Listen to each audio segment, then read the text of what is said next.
So we just got the patch notes for the upcoming patch, including the long anticipated and mentioned Warpet Rework. So in today's video, we're going to be breaking down the new patch notes and the upcoming stuff, as well as checking out the new heroes, giving our predictions on what the new stuff can look like, and so on and so forth. So stick around because you don't want to miss out.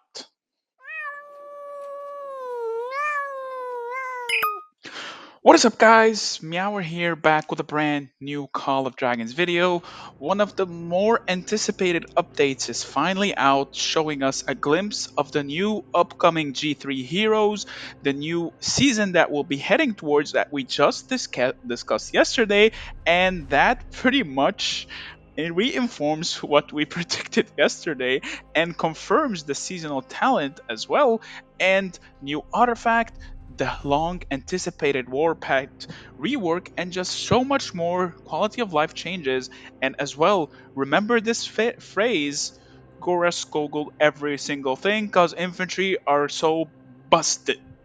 Alright, so that out of the way, of course, before we get started, if you want to keep up to date with all things Call of Dragons, be sure to drop a like. Don't forget to subscribe, and let's get started. So, starting off, the update is coming out on the 11th of April. They will probably send another system mail dictating the exact time in UTC where it will come out. But for now, we have a rough estimate date, which should be around a week from now, which is pretty nice. So, not the Thursday of tomorrow, Thursday next week. So pretty excited as well. So the new update is dubbed Frozen Fury. Of course, season B2, which we just discussed yesterday, is coming out. It is, of course, the Belleron map with some slight adjustments. We actually do see it in the game right now. It is in 1085. I couldn't check it out yesterday. I think it wasn't yet visible. But the biggest difference is probably the Dragon Plateau. It's no longer double plateaued. It's just a single plateau with 5 ramps, I guess. That's like the biggest change. And they removed a lot of the clutter and the hills in the map as well if you compare it with other variations. But I think that's pretty much the most important thing that changed. Of course, they did add the seasonal talents again, so Archer Domination, baby, and new season policies again. So let's see how they look like. Fingers crossed, Elixir Healing is not nerfed. Fingers crossed, Elixir Healing is not nerfed. So, next up, a smoother route to prosperity. New heroes. We're getting the first two of our G3 commanders. Added the legendary hero Zaida, which is a marksman PvP mobility. This pretty much, looking at those talent trees, pretty much gives me the vibes of Frhagar, which was a flyer. So this probably pretty much could be a flyer. We don't know for sure yet. We will find out on the 11th of April, but that's just my prediction. I do believe this will be a flyer. If I do find out, I will mention it on in my Discord. So the link is in the description. Be sure to come and hang out. Available from the Lucky Spin and the Wheel of Destiny events, and of course the pairing added new legendary hero Margaret, marksman Garrison Precision, Garrison Marksman. It's the same concept as Garrison Mages. That doesn't work with the meta we have right now. This marksman Garrison, any cavalry rally will just eat it alive unless they have an exact counter to that rally. I just don't see it happening. I called it out with what do you call it, with the nuclear cow. After his rework, he's 1,000 times better in the open field than in garrisons. In garrisons he's extremely weak because Sindri and Frhagar exist, and as well as Goresh Skogul, the Bakshi Emrys. There are just so many strong rallies right now that it's really difficult to fit in a new garrison in there. But I could be wrong, of course, but yet again, I'm never wrong. Next up, the new artifact. Added the legendary artifact Gilded Crossbow, which of course is probably gonna be have big synergy with either Margaret or Zaida. Marksman PvP Assault. I love it. It's an open field artifact.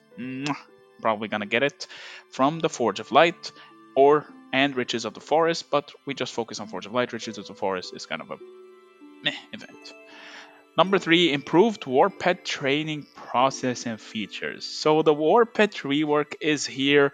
A few things that you need to keep in mind with that is that right now you have a week to hoard all the skill copies that you want, and I'll explain why. So now you can upgrade the star ratings of your Warpet skills by consuming skill cards. This applies both to talent skills and common skills. So my prediction is that this will work like this. So for example, if I have one 1-star and one 1-star, if I combine them together, it will give me a 2-star. Though if this is how it will work or not, it's up to debate, but this is just my prediction on the matter.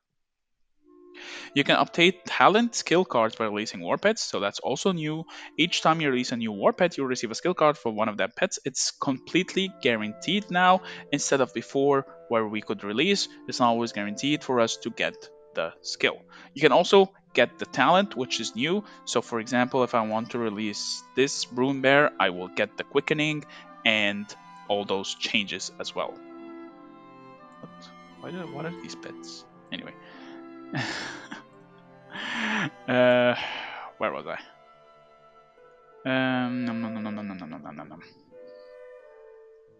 Added an auto regeneration feature. Nice. It's really good. And you'll no longer have to spend skill cards to unlock a Warpet's existing skill slots. Okay! Nice. So they're all unlocked from the get-go? Okay, Warpet themselves no longer need to be upgraded. However, you can re-roll your Warpet attributes through regeneration, added an auto regeneration. They're just spoiling us with these changes to Warpets. Oh my goodness, Farlight, what are you doing to me? There is no longer an option to attack beasts. You can now capture Warpets by dragging them. Nice. Okay, I'll take it. That's less CP waste by misclicking, because beasts tend to be much harder to deal with than Darklings. Improved information display for Warpet training. You can now see recommended skills for your Warpet on the skills page and see previews of the fixed Warpet. Okay. You can purchase a limited number of 1-star Warpets. Okay, so this is a big change, right? Right now, we have some time advantage that we can pick up as many 1-stars as we want before this gets applied. So my recommendation, just stock up on as many 1-stars as you can afford for the skills that you eventually want to get to 3-star. And then once the update hits, use those to get yourself an advantage on a pet or two, depending on how many coins you have in order to maximize your advantage. Okay, and then here, expanded capacity for Warped skills cards. Okay, nice. The maximum that we had was 40, so now it's probably gonna be doubled, maybe. You can now obtain books of taming through Warped gift drop page. Okay. You will no longer obtain Warped pet tokens by petting your Warped. However, you can obtain more pet tokens by cleaning up your pet sanctuary. Amount of pet tokens that you receive from pets and remains unchanged. So they're just condensing from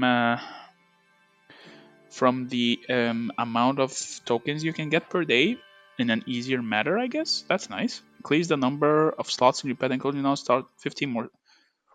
Nice. So from a total of 30 Warpets, you can now get 45, or is that 20? So total of 50 pets. That's nice. All right. An even richer combat experience. Adjusted rules for deducting command points. CP will only be deducted upon successfully defeating enemy units. Okay, that's really good.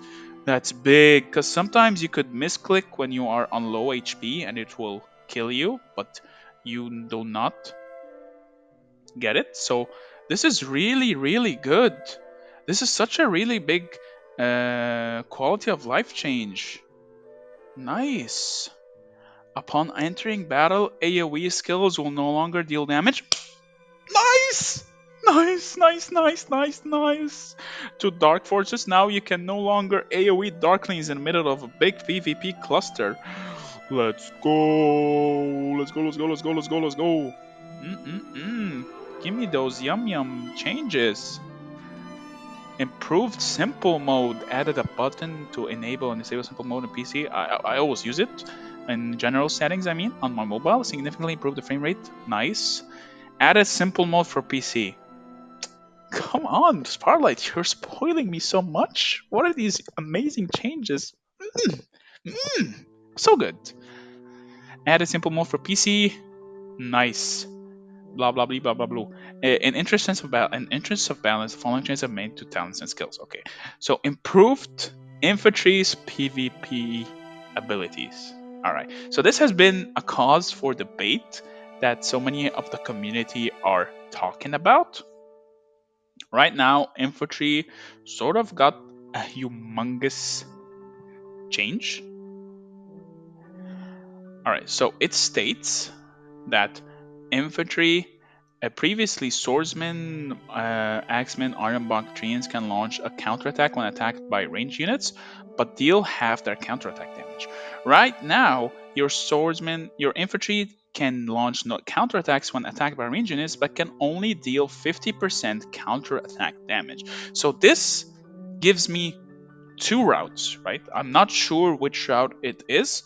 One is that you start the normal 50% counterattack, it's just a visual description change, but you can still get it upgraded from your commanders and artifacts and your talents to go for the usual Goroskogel 108%, or you start at zero counterattack, which I highly doubt, and you are capped at 50% counterattack from your heroes and commanders and everything. Personally, I believe it's still the first route, and this is just a description change for clarity.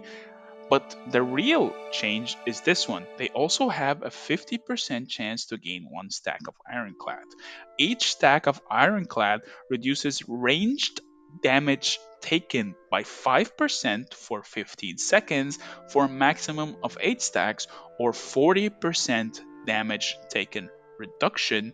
This effect can be triggered by the same enemy legion once every 18 seconds, so in theory, if you are attacked by at least 8 marches, congratulations, you are now immortal with a 3-second downtime, or if you're being attacked with more than 8 marches, you are effectively immortal and taking 40% less range damage. Now, you might be asking me, but Meower, the Artifact Dragon Scale Armor also has that range buff, but here's the thing, if the wording is the same, then the debuff or the buff with the higher percentage will take effect.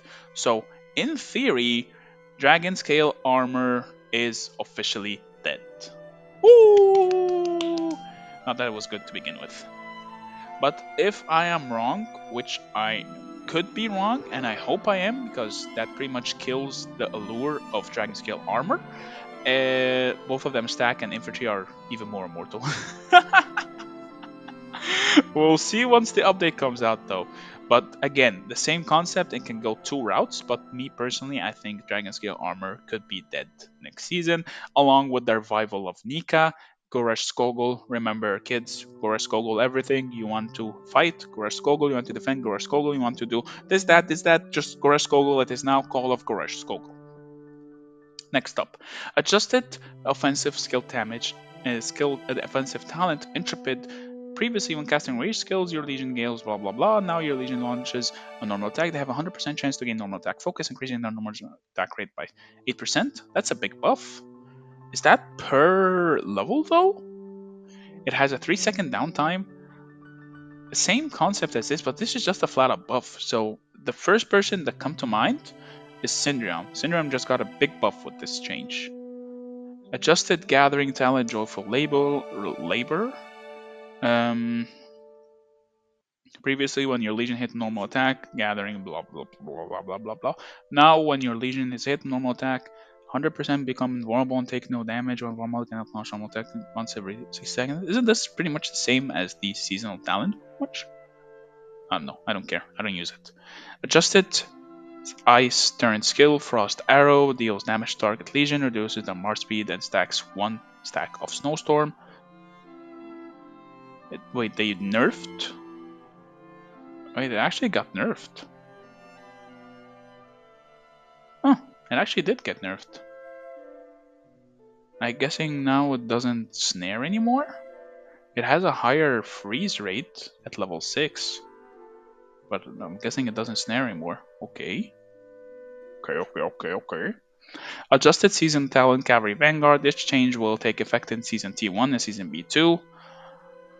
After the update, Season Talent reset cooldown will be set to 0 for players who activate the Season Talent system. Nice. When previously, when your cavalry units launch an attack, you only by 8%. Now it is nerfed, I think, or adjusted.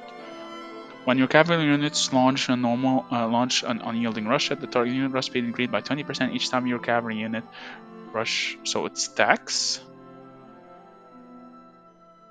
Okay. So it's no longer a range increase, but rather an attack boost. Okay, I guess it's just going a different route, right? Not bad. I mean, not many people use it to begin with. So, we're cavalry haters number one, anyways. Number 5, improved behemoth combat.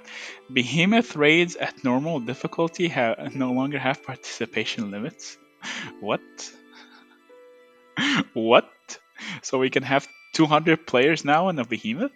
What? What? What? Hello? What? What? Okay, I guess. What? Improved information display for Behemoth Rage, damage taken, and healing. Wait, I'm sorry, I'm sorry. No longer have participation limits. What? What? No comment. Healing received or now display. Improved display for Behemoth Summons. Summons will no longer interfere with your actions. Okay. Adjusted difficulty for Dragon's Trail stages. Uh-huh. Other improvements. Fixed a text error regarding the cooldown of Cavalry Unyielding Rush. It is now 10 seconds instead of 12. So people that were mentioning that was bugged, it was actually bugged. It's actually 10 seconds. The description was just incorrect. Okay, we'll take it. Fix an issue with Craig's fragmentation bolt, organic field damage to legions and darklings. Whoa, okay, that's big. Sand lizard, stone aura, this were incorrect values. Okay. Improve the automatic marching feature order now enabled by default. What's the automatic marching feature? Wait, why? Why are you setting it by default? Where is it? Why is it set by default now? This one. Why? Don't set it by default. Not many people use it to begin with. I don't even like it. But anyway, be sure to turn it off. Improve descriptions in battle log, making combat process easier to understand. Nice. And improve the alliance system. Improve the alliance recommendation page. Alliances will be shown current power. Nice. And strength of each alliance. Make nice piece. Okay. Added. Of course, the most important section now is gonna be the new emojis. Added emojis to the chat window, including popcorn, skeleton, and clown, as voted by the community. Added 20 dynamic emojis for heroes. We need more sweet tooth to get the most important content of this game, which of course is gonna be the emojis. But anyway, guys, I think that's it for the patch notes. Of course, if you have any feedback you would like the developers to listen to, be sure to use this link right over here, as well as snag some goodies. But all in all, the update looks pretty promising. A lot of good changes. I see nothing bad. The only questionable ones is going to be the infantry change. I don't think infantry needed it. Infantry are pretty strong to begin with, and remember, kids, if you face any problem in this game, remember to always Goresh Skoggle it. But on that note, thank you for so much for watching. I hope you liked this video. If you did, please be sure to drop a like. Don't forget to subscribe, join the Discord, the link is in the description. Have a wonderful day, and I will see you in the next video. Meow meow.